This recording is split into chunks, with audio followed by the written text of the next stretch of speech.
জনপ্রিয় আয়োজন নতুন কুড়ি। জাতীয় পর্যায়ে শিশু কিশোরদের মেধা বিকাশে 1976 সালে চালু হয় নতুন কুড়ি প্রতিযোগিতা। দীর্ঘ 30 বছর পর 2005 সালে বন্ধ হয়ে যায় শিশু কিশোরদের মেধা যাচাইয়ের সবচেয়ে বড় রিয়ালিটি শো। মাননীয় প্রধান উপদেষ্টার হাত থেকে পুরস্কার গ্রহণ করবে প্রেয়স চক্রবর্তী। দীর্ঘ 20 বছর পর 2025 সালে নতুন করে আবার নতুন কুড়ি প্রতিযোগিতা চালু করে তথ্য ও সম্প্রচার মন্ত্রণালয়। বৃহস্পতিবার নিজ কার্যালয়ে বিজয়ীদের হাতে পুরস্কার তুলে দেন প্রধান উপদেষ্টা ডক্টর মোহাম্মদ ইউনূস।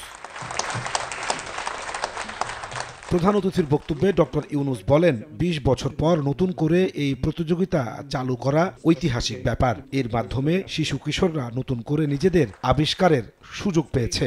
এটা একটা বিরাট ঘটনা এই শিশুর জীবনে, কিশোরের জীবনে তাকে আরো উৎসাহিত করবে,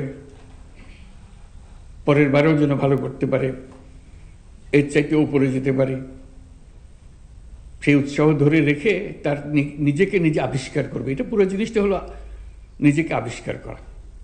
এই প্রতিযোগিতাটা আবিষ্কার করার সুযোগ সৃষ্টি করে দিল।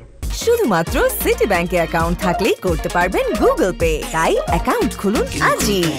শুধু সংস্কৃতি চর্চা নয়, বিজ্ঞান, প্রযুক্তি ও উদ্ভাবনী ক্ষেত্রে শিশু কিশোরদের মেধা বিকাশে জাতীয় পর্যায়ে প্রতিযোগিতা আয়োজনের নির্দেশনা দেন তিনি।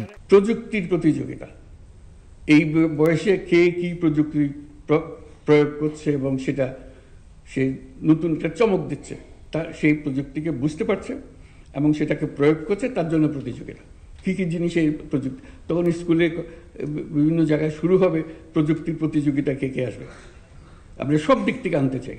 শুধু দেশে নয়, বাংলাদেশের তরুণদের বিশ্ব সেরা হওয়ার তাগিদ দেন প্রধান উপদেষ্টা ডক্টর মোহাম্মদ ইউনূস। নিজে নিজে সে চ্যালেঞ্জ গ্রহণ করছে। নাজমুস সালেহী, সময় সংবাদ, ঢাকা।